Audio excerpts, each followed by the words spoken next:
it's me, it's not Paul Friends, welcoming you to Start from the Universe on call. And tonight, well, it's me, it's Dave, he's hanging out. And of course, we also have Gary. How you doing, Gary? Hello, everyone. Happy episode 1 of Strange New World, Dave. One thing I just... Or, and in Spanish, they call it the Cinco de Psycho. Cinco de Psycho. Oh, that reminds me, isn't Barry said he was going to be somewhere?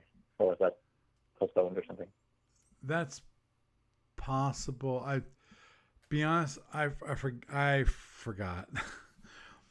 Last week was I was a little bit tired, so I don't remember everything that we discussed. Mm-hmm. But well, the thing is though is that like we were saying, I was saying last week that I'd like to because we talked about the quantum wave torpedo and we talked a bit about using it in the alpha octave against like the ISC or Gorns or whatever Andromedans to Orion pirates. And I was basically hoping that there'd be a week where we could speculate on Omega in terms of like firing it at the Trobrind or Prober or Neutrons, Federal Republic, that sort of thing. mm-hmm. But the only thing is that I was kind of hoping that it would be a conversation that the three of us could have, like, as I'd like to get Barry's insight on the things as well. But so I didn't know, is it still a topic that we should talk about ourselves, and then if Barry shows up, invite him in, or do you think it's a topic we should stick in the drawer and wait until all three of us are here? I say stick in the drawer for the moment because definitely Barry have a lot more to say about that because he's a lot more familiar with the Omega weapons. I've read them, but I've never. Barry's actually played them a lot more often than I have ever done. I've done it maybe once or twice, maybe even 3 times, but I played like the weapons like once. So if we could table that discussion on for Gary, sorry, for Barry. You two have names are so freaking similar. Then I think we'd be better off. Actually, you did one thing you did give me an interest, which is, and I almost thought you gave me the wrong number for the captain's log, which was Omega Lost Futures. Because when you mentioned that, like captain's log number 36 has the Lost Futures. 36, that's right. What's that? I'm sorry. That's correct, yeah, 36. Yeah, number 36, yeah. Because the reason I looked for it, like, where can't I find it? Oh, there. Oh, like, finally saw it near the top because unfortunately I never know where.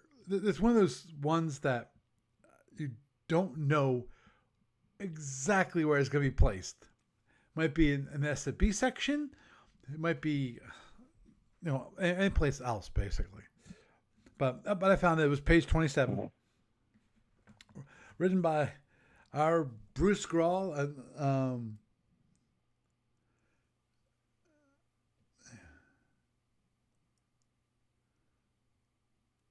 No. Oh, that's not good. What's going on? Dave said he messaged me in TalkShoe and I never saw it. That's weird. Okay, well, I see it now, Dave. That's the important thing. Wow. Not many people there. But anyway, yeah. I thought it would be interesting to look at. The one thing obviously has the least amount of stuff about it was that Ikari Dynasty, which I just even the brief text about it I thought was kind of interesting, which was the whole idea was there was going to be some an empire from some unknown, from the unknown. They were to be from the unknown Sigma sector of the galaxy, having escaped from some disastrous war with the idea of building a new power base in Omega Sector. these were never designed, and the intention was to use one of the, or more of the entries from the ancient. at this point, it's really ancient.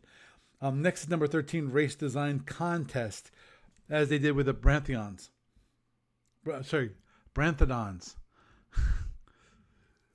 which obviously that kind of empire is wide open, especially since they acknowledge that there's absolutely no work on except for that they're from the Sigma sector. So that leaves it wide open. Hey, Iggy.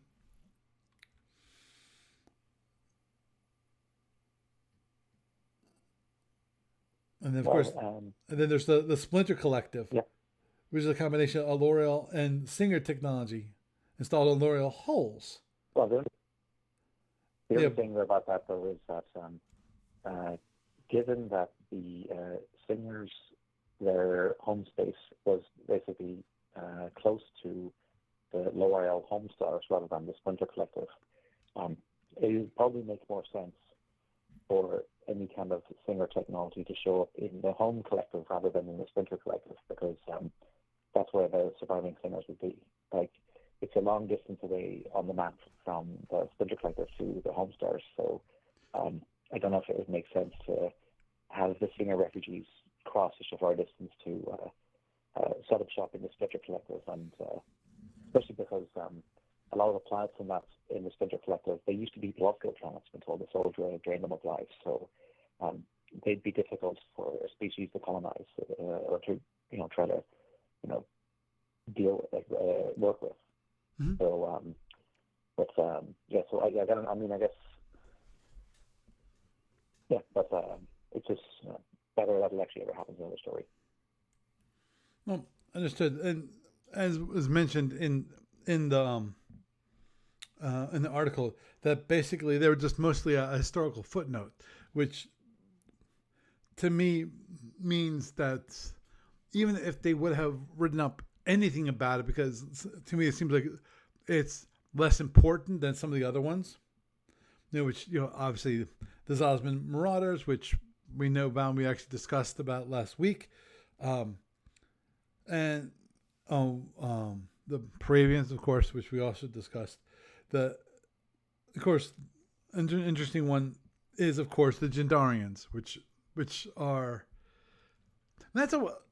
something I'm not sure if you and I have discussed or not, but the whole thing with obviously the Jindarians living, that one no one knows how long their species, the species of the Jindarians, the race the Jindarians are, how long they've been in space, because they no longer have a home planet, at least don't know of one, never speak of it. And so the question is how far have they gone in the galaxy? And that's one thing that this was looking into, which is called the Jindarian freehold. It has established that there were Jindarians just about everywhere, but I want to make them. This is Bruce Grawl mentions that he wanted to make them different in a Omega sector. Just repeating them wholesale seemed pointless. My idea of freehold was never more than a concept, but it was a concept many found interesting. Some local condition, perhaps a black hole or an X-ray pulsar or something like that, made it impossible for stars in certain small region to form planets. The result, the star system was composed entirely of asteroids. Virtual limitless resources, et cetera, et cetera, et cetera. Basically, the whole idea is that the Jindarians would settle down because of you have this one weird pocket of space which is just asteroids and no planets, meaning that for the most part, there's no reason for any other umpire to really want to be in that space except for possibly do what the Jindarians do, which is mining.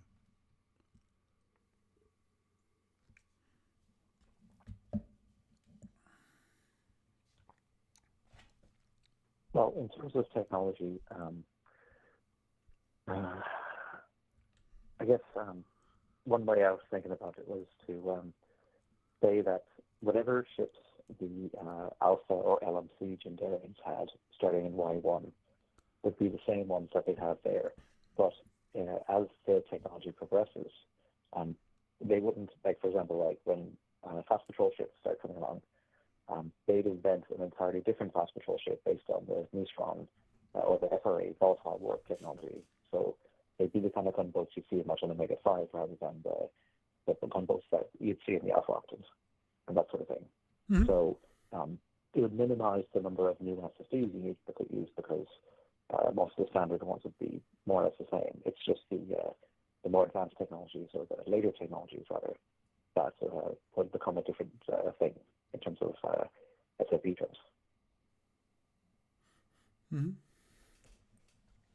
And actually, one thing that I was just noticing here, which is that it mentions here in the last paragraph, second to last paragraph, without the need of constantly fighting each other, although there are certain would do so part of time, of course, they would doubtless be a socially friendly base of each other. This is actually mentioned beforehand, which was dozens of separate Gendarian caravans could coexist in a relatively small space because of the riches that were available to them.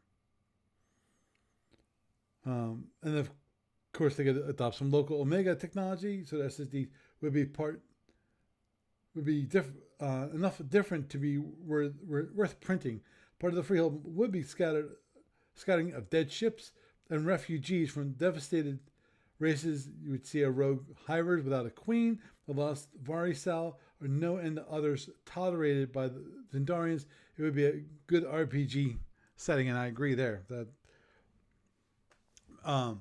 which is actually that brings up that's a good question, because the thing is, when it comes to Prime Directive itself, Prime Directive really never, to my knowledge, they never even got to doing anything about the Omega sector at all.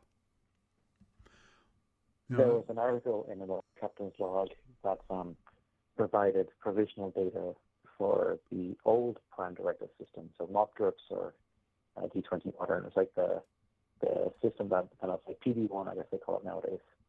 There actually is a PDF of it available on the ADP website. So it basically gives you listings for about 6 or 7 of the Neutron member species, as well as none of the Omega 3 or 4 empires. So there's no Iridani or Belusco. So it's basically like Barry and Neon-Filo Prober, that sort of thing. So, but the thing is that system, I mean, trying to figure out how to convert it into the GURPS or any of the modern systems might be a challenge. So, but it does actually include a little bit of info in terms of what happens to your character if the Sig variant's infected. Yeah, as it is, the whole idea of doing RPG of the Omega sector would be quite interesting, just because of, unlike the Alpha Octant was mostly made up of humanoid races. Unlike a lot of the Omega Octant, there was a lot more of different shapes and sizes, and I'm just imagining trying to have, let's say, like, as weird as it might sound, a peace conference in the Omega Octant, where you have the different the diplomats, of the different empires coming together. That would be really weird, just because of the different requirements of each race, basically.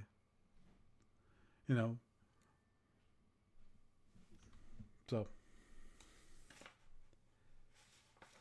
anyhow, this is one thing I never heard of, which is called the Scone It's not scone. The SCON threat. The SCON were a race from subspace driven insane by subspace communications.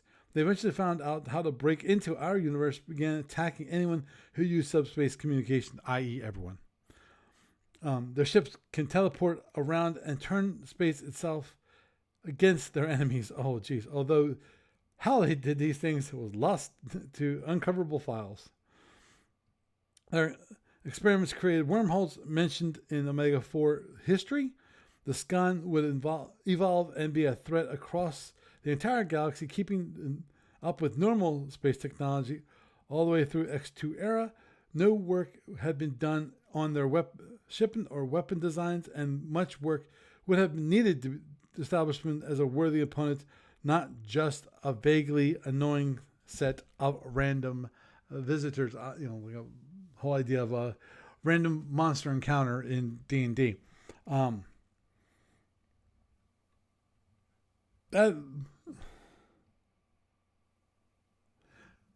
was thinking about that. When it comes to teleporting around, that sounds something like the Rin, where the Rin, that's how they would get around their nebula, if I recall correctly, that they teleport from point A to point B. Now, turning space into itself against the enemy, that's be interesting. Yes. Well, okay, so years ago, on the BBS, I actually created a number of threads. Now, this was well before Captain Log 50 or 52 or anything, so this is before any of these Lost Futures empires started to appear like in SSD form or rule form. But I did create a couple of threads which were intended to kind of corral the information that was known to exist for these Lost Future empires. I'm going to see if I can find it now. So it's, yeah, okay. So are you on the BBS right now? No, but I can be. Just give you a sec. Sure.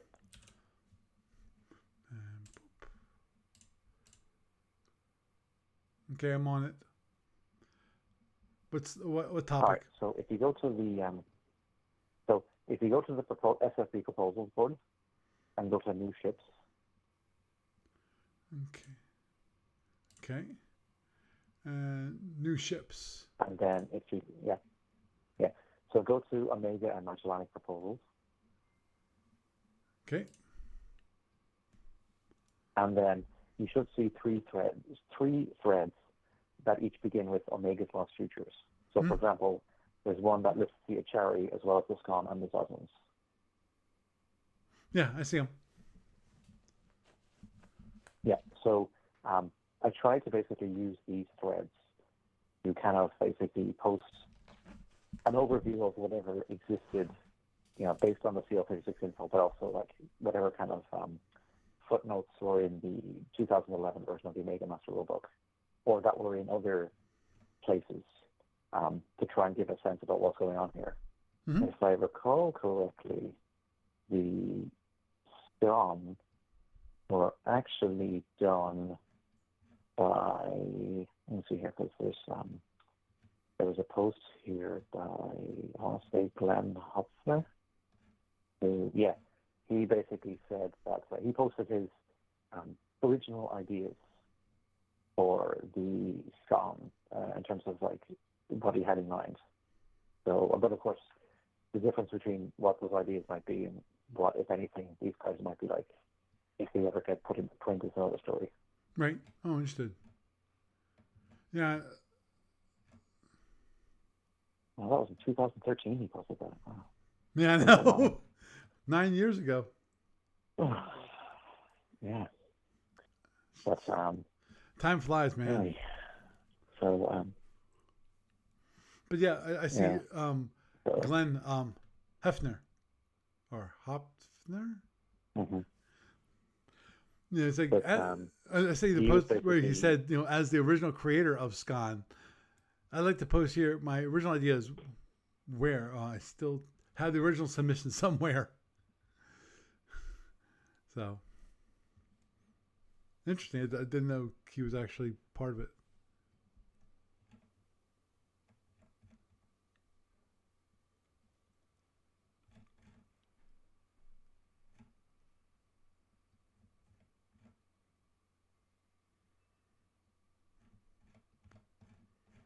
Just want to see if further on. Does he post anything?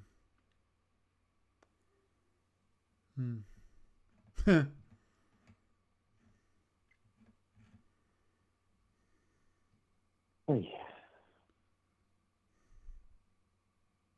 Yeah, some of this Zeltman stuff is out of date, been superseded by more recent stuff. But the SCOM stuff is still has no further progress there.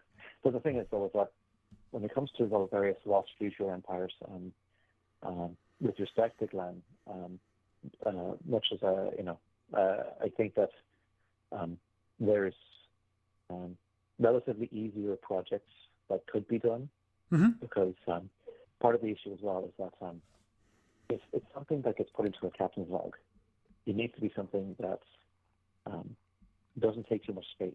Right. Because in the results, there's always a petition for page count in captain's log.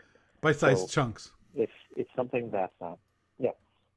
So, if an empire has too many new rules or new weapons that they need, I mean, those can squeeze out other things, or they get squeezed out because, recent issues have generally had no more than 4 or sometimes 2 non-alpha SSDs, and then that's not counting the pages that you might need for an update file, if there's not some other update file that's competing for it, or if it's just to give the R section right up to explain what these things are.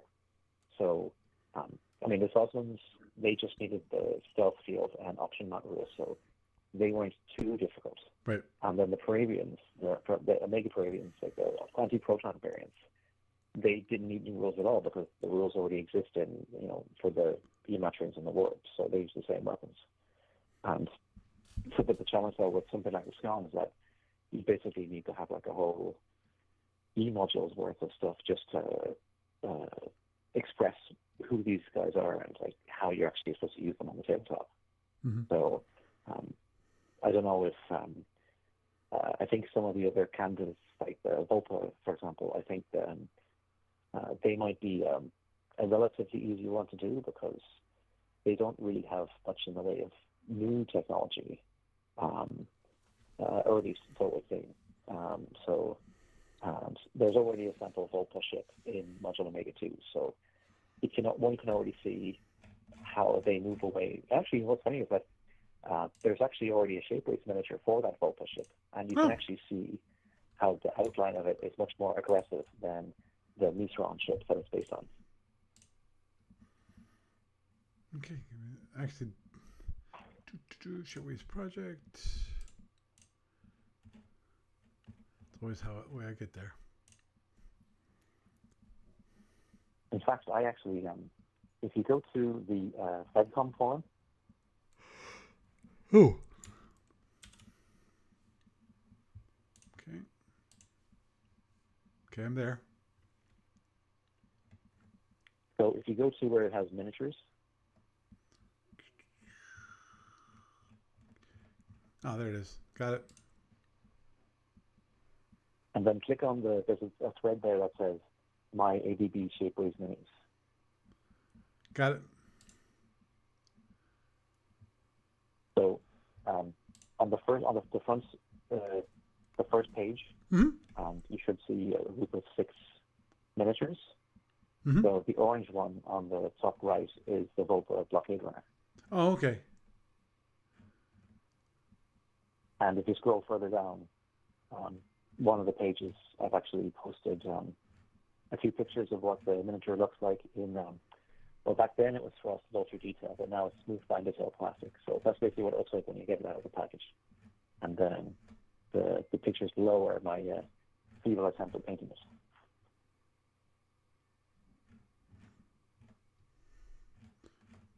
Okay. Let me look at this because. Okay. Oh, okay. Okay. Yeah, because the two are very similar. They'll actually use different colors. There it is, right there. Yeah, I tried to give the Nissan chips a red whole color, but then I tried to give the Volta chip kind of like a blood orangey kind of color, just to Yeah. kind of distinguish them factionally.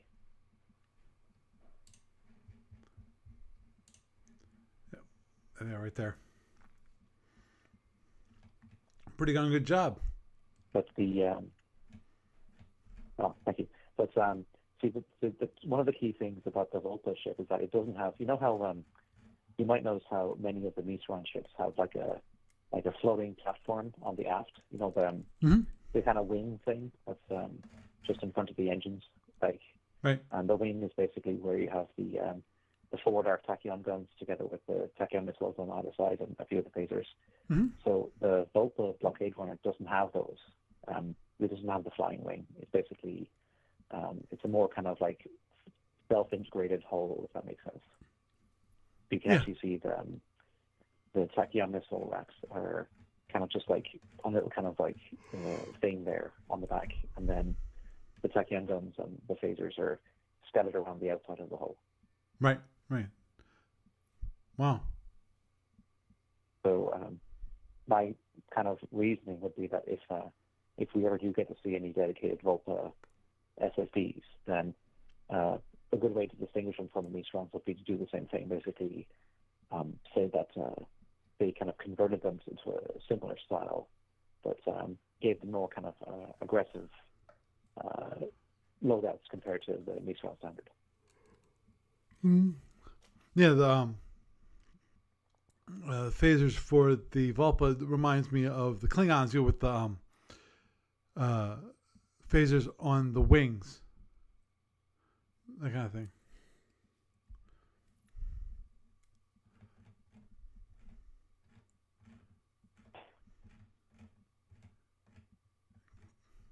Now, there's what was I going to say?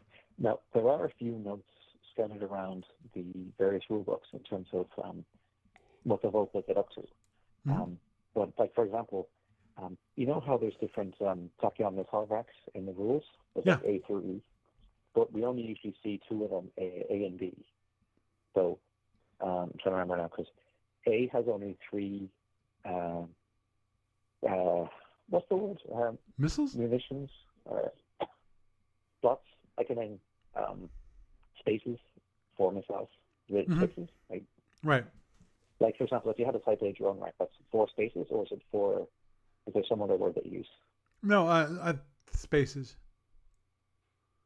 Yeah. So the main difference, okay, so the Type A rack, that's the standard one. That has space for just 3 missiles, but no reloads. And you can only fire 1 missile for each pair of racks per turn. So if your ship only has 1 missile rack, it only fires once every 2 turns. So it's like the way the Klingon ships had been, like, in earlier time periods.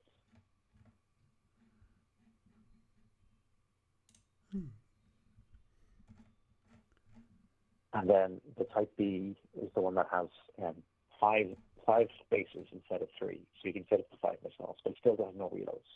Mm-hmm. And the Type C, if I recall correctly, it's a fast loading one, so you can launch 1 from each rack every turn.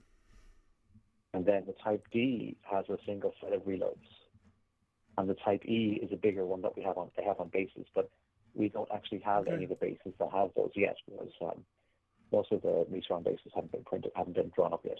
Mm-hmm. Well, so the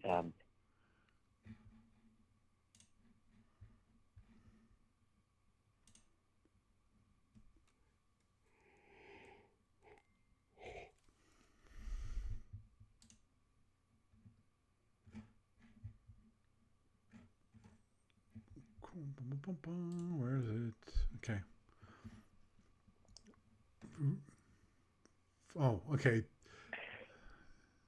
Down below? No, I don't see it. what are you talking about? Is a Volpa with the Mizeron? Well, okay, so I'm thinking about the shapeways. the oh,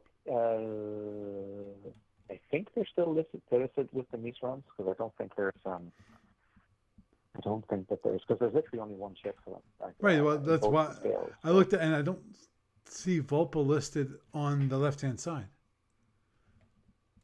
yeah, I'm just going to bring up the shapeways. I'm 99% sure that they're basically just listed up on the Misrons because they're kind of like a sub-Misron faction, if that makes sense. Right. Right. Which is why I was thinking about the Mazeron.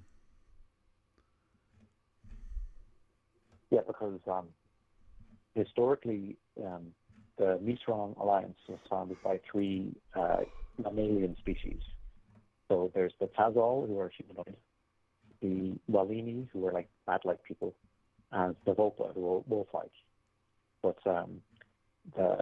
after the Misron Civil War, the Volpa were defeated, so a lot of the Volpa basically gave up on the idea of the alliance and decided that they would rather break away and form an independent country, which they ran.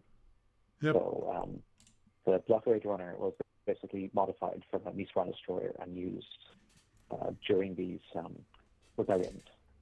And then later in the timeline, they actually managed to build, like when the Misrons got distracted by the Andromedans and the Soldier, so the Volta were able to basically use the chaos to establish themselves as a separate nation, a separate star nation.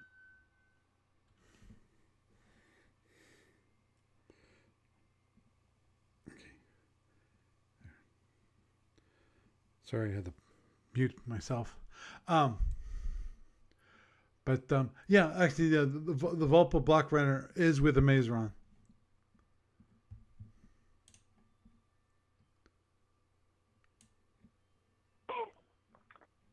So yeah, basically, according to their rules in the Omega Master Rulebook, the Volpa supposedly developed, they deployed Type D missile racks during the Second Great War, which starts in Y180.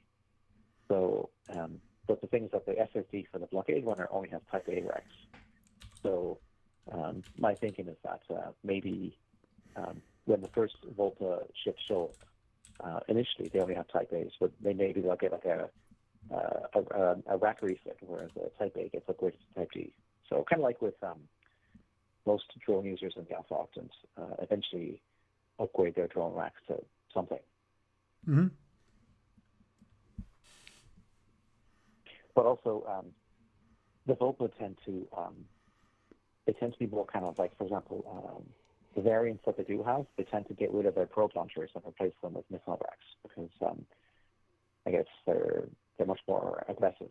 So presumably any kind of standard variants, like for example, like maybe a Volpa variant of the heavy cruiser, maybe you would do the same thing. It would just get rid. It wouldn't have too much in the way of like additional heavy weapons, Mm-hmm. but it might have more missiles. Oh, okay. That's a theory, anyway. Understood. That sounds kind of similar to, in my mind, anyway, Klingons versus Zinni. Because, well, maybe. I thought when I first said it, it seemed like a good comparison, but I'm not so sure anymore.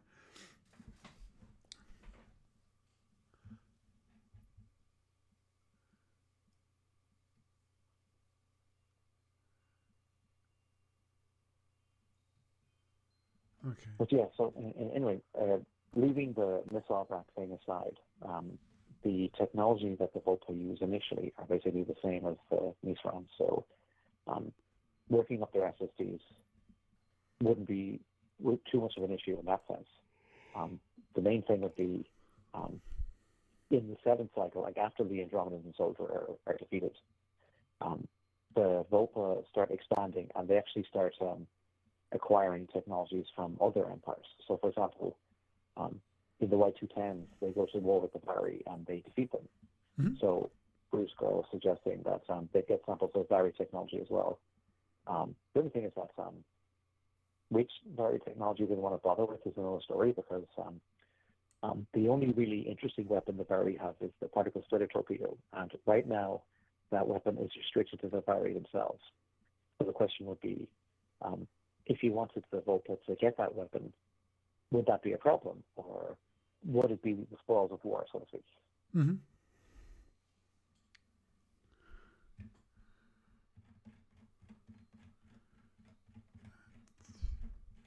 Don't mind me. I'm looking, quick looking at the history of the Volpa in the Omega Master Rulebook. So they don't have a separate entry. Basically, what they have is in the overall Omega timeline, there's entries for the Volta, like in the latter half of like by themselves, like in the latter section of the timeline itself. But then also the blockade runner is listed in the R section for the Mistron themselves.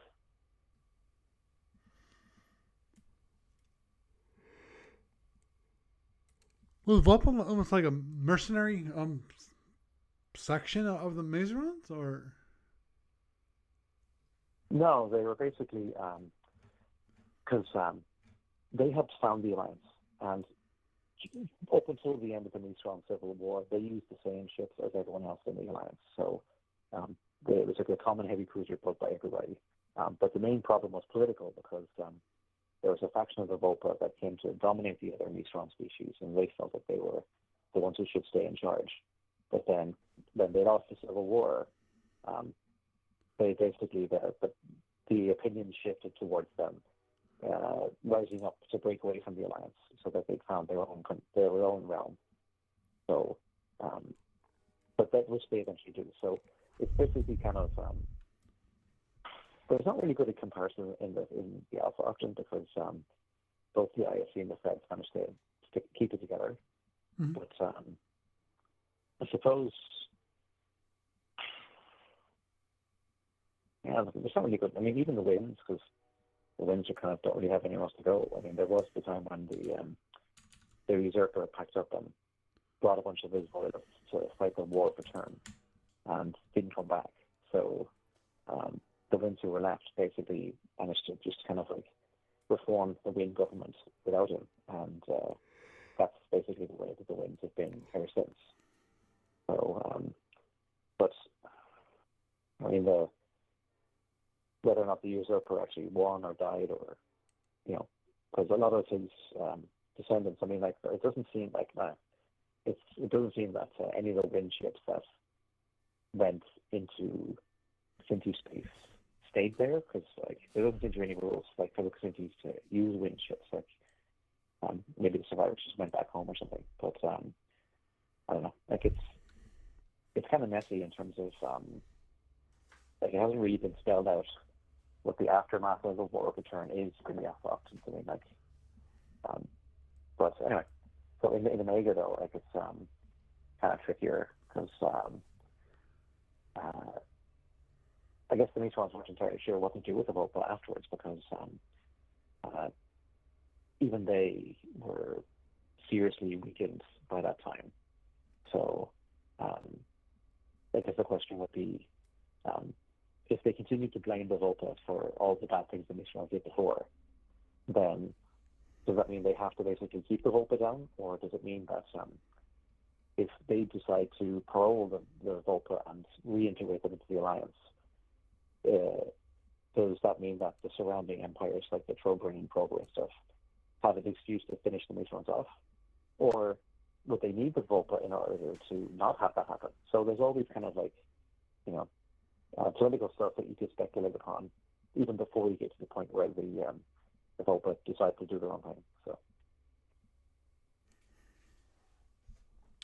Understood.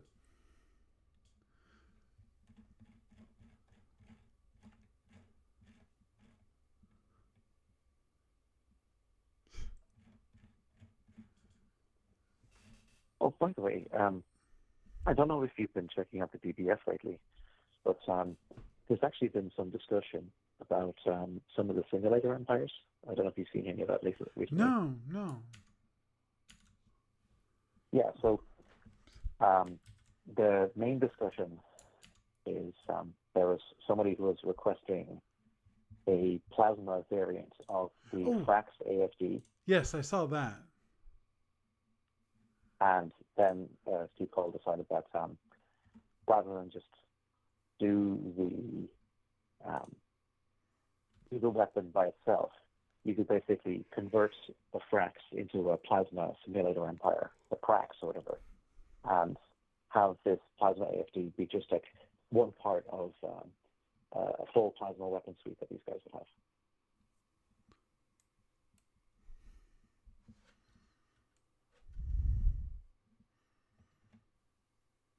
Yeah, that's always.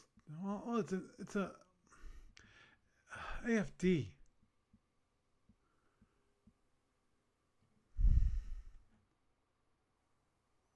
That's true.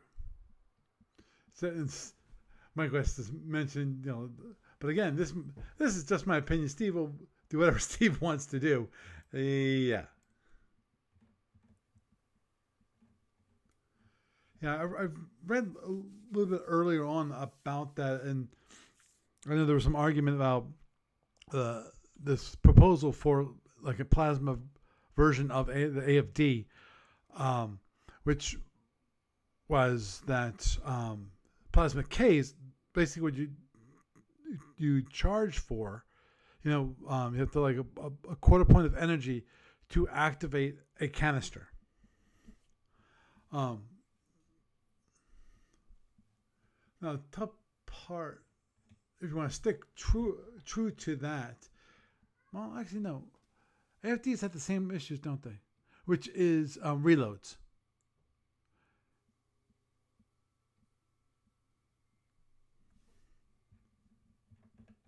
Well, the only thing is that looking at it from a Federation commander perspective, the Frax as is, they don't actually have AFDs in FC because basically their weapon mounts have been streamlined to drone racks, and I think there's ADDs on one of the subs. But so they basically just have disruptors, disruptors, phasers, drones. So in theory, if these plasma guys were being converted to Fed Commander, they could skip that weapon too. So it would just be a Starfleet Battles thing to consider in terms of what they do with it. Hmm?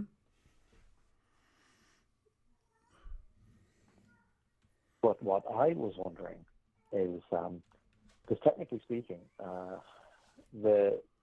some of these simulator empires, Right. they could well be in the files of many of the ships that show up in the Federal Republic.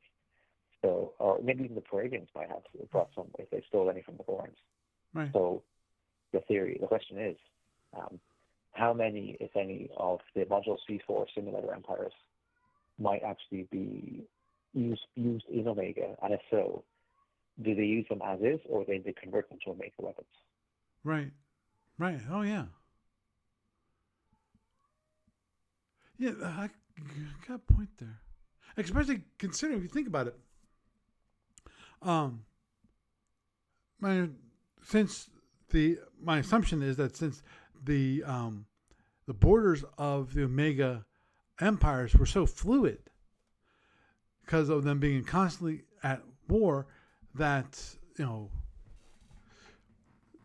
one way of you actually want to simulate some weapon or some improvement that you can do in simulation, you couldn't do it in actuality, for the different empires that they normally fought against.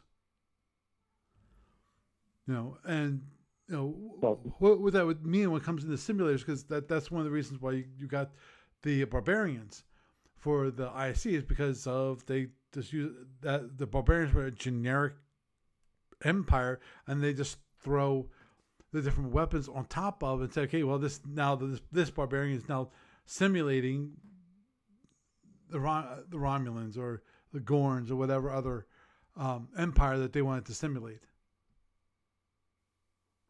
Well, actually, I started a thread the other day about that very topic. It's in that same Omega Magellanic Proposal section. And I actually mentioned that the Omega Barbarians, we don't really need to do much. Like, you basically just, the main difference would be that the weapon option mounts could be chosen from the Omega empires, but also you can change the phasers. So, for example, like, I think the standard SSDs for Barbarians just have phaser 1s and phaser 3s or whatever. Mm-hmm. So instead, you basically just install, like, say, if you want to be a Misron type Barbarian ship, you just slap in the wide angle phasers, and then you choose the Tachyon missiles and Tachyon guns, and then I guess the power options would be auxiliary power reactors, because the Misrons don't have warp reactors. So, but if you decided to go for Caligari instead, then you would use the warp reactors because they use them on their historical ships.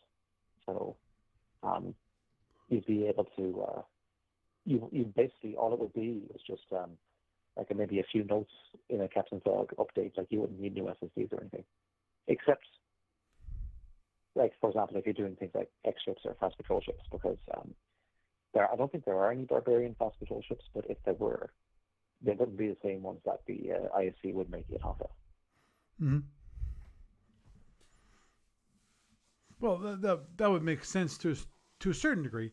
The only reason I say to a certain degree because of my understanding was that the Barbarians, for the IC anyway, were initially, the idea was to prepare them for combat when they finally engage them, and enforce a peace onto the galaxy. Well,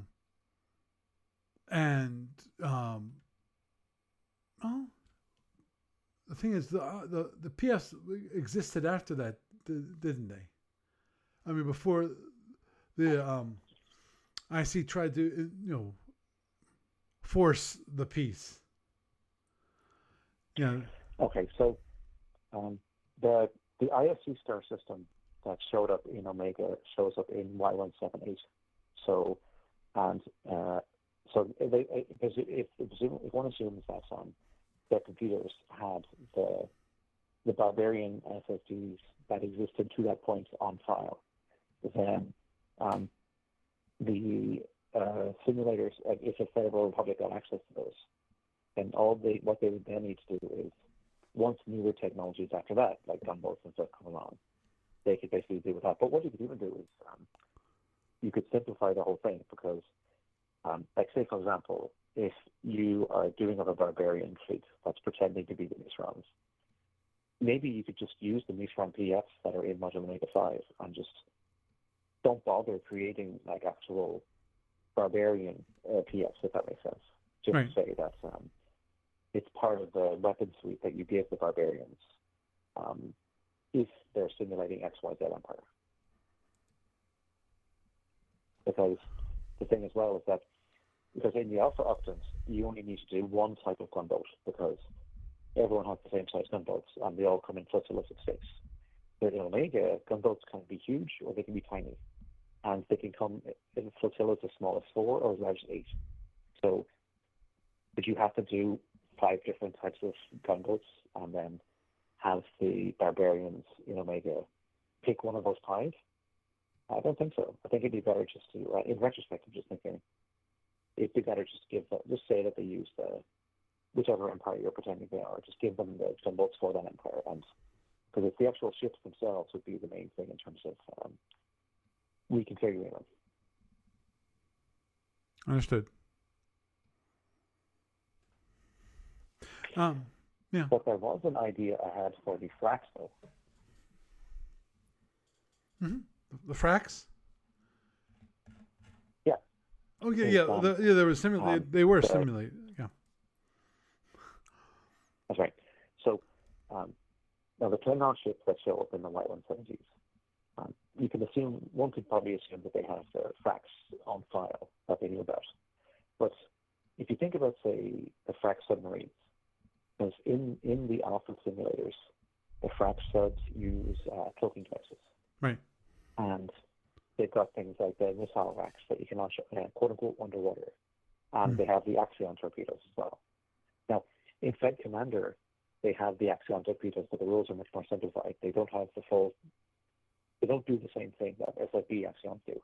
And also, there are no dedicated missile rack rules in FC. Basically, the frac subs just have standard drone racks, but they have specific rules about launching them, quote unquote, underwater. So it's like really cut down just to stop you from getting away from the spirit of FedCom, if that makes sense. Yeah, it makes sense. So what I was thinking is that there's only one cloaking device, maybe two, that's known to exist in the entire Omega actions. And it probably doesn't need to be any more. Because, but on the other hand, I was thinking that in the simulators, maybe you could modify the subs in Omega so that they use the stealth field instead. Yeah. Yeah, I can see that. Yeah, so, and what I was thinking as well is, so even if you're using the stealth field, you're still pretending that the ship is underwater. So I would basically change it, because as we were mentioning before, regular Zosman ships, when they have the stealth field up, they act as if they're under passive fire control. So they can't launch seeking weapons that need guidance. They can't launch those. Right. And also they have like range issues in terms of launching self-guided seeking weapons and so on. So, but that still doesn't quite replicate what like a submarine would do. So what I would say for them is, in this instance, is the Axion torpedo is unique enough that it fires as if it's under active fire control, and also that any tachyon missiles, because I would give the fracs and Misron tachyon missiles rather than drones, because I really want to keep drones out of Omega as much as possible. Right. Agreed. So, so any tachyon missile racks that the submarines have, they'd be able to launch them self-guided, basically using the similar kind of rules that that cloaked missile drones would use for the Alpha Octane tracks. Mm-hmm. But I would not allow them to fire their phasers while the stealth field is active. So they have to surface, so to speak, in order to use their weapon suite normally. So it's basically, it's almost like you're cloakifying them rules-wise, like in that sense. But I think it's a fair trade-off compared to giving them the Axion that can hit normally, so to speak. Hmm?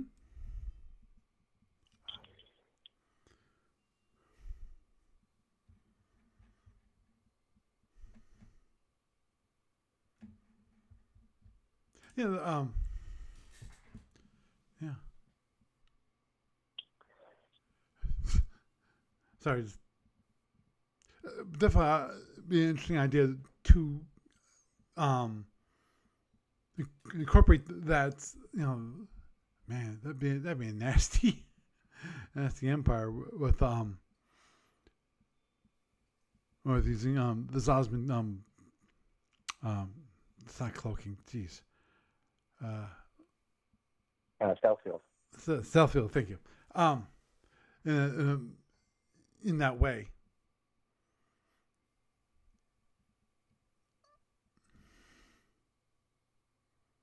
Well, the thing is, on the other hand, though, the thing to bear in mind is that the stealth field doesn't have a fade-in or fade-out rules. Right. Because, right.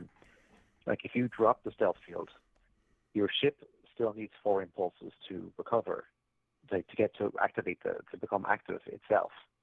But the enemy ship can spot you right away. So you're much more vulnerable than you are if you're decloaking.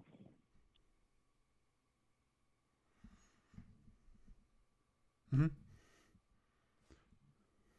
And the same is in reverse, because there's no fade out either. So as soon as you activate the stealth field, you're limited as the stealthing ship.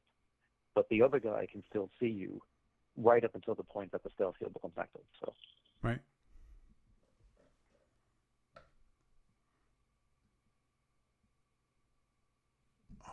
And of course, to to the plasma fracs thing, if they ever do get done for the alpha octants, who's to say that you couldn't just steal them and give them omega plasmas? Like you could easily do a omega version of them that has like troponin and Brosen torpedoes, that sort of thing. Mm-hmm. And then, wait, an AFD like that would actually an AFD kind of weapon that would contain troponin missiles. What are you saying? Is that what you're saying? No, what I mean is. I'm sorry, tachyon missiles. No, what I mean is. No. Okay, no. So, what I mean is, I would replace the fax drones with drone racks with tachyon missile racks, but I don't know if I'd bother with the AFD because I think what you could do is, well, there are no Gatling phasers in Omega, so. But if the AFD is that big a spot, like it's the same size as like a quote unquote full regular sized weapon, then if you're converting it to Omega to Glyceron type weapons, you'd either just replace the AFD with a tachyon missile rack, or replace it with a wide angle phaser one, but not both. So it would just be basically kind of the same kind of conversion process you do for Fed Commander, because again, the AFD doesn't exist in SE. Mm-hmm.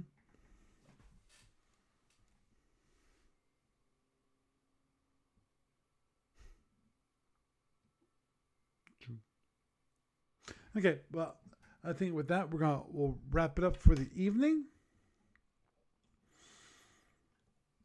Gary, it's been a pleasure having you around, and hopefully next time we'll have Gary along with us. Or vice versa. Okay. True. Well, you have a good night. Thank you.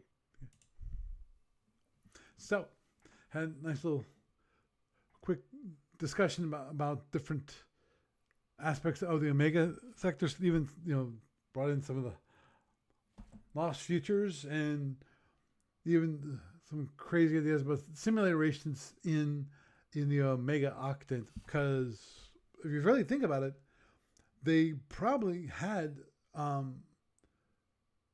simulator races in the Omega octant too. So that we never.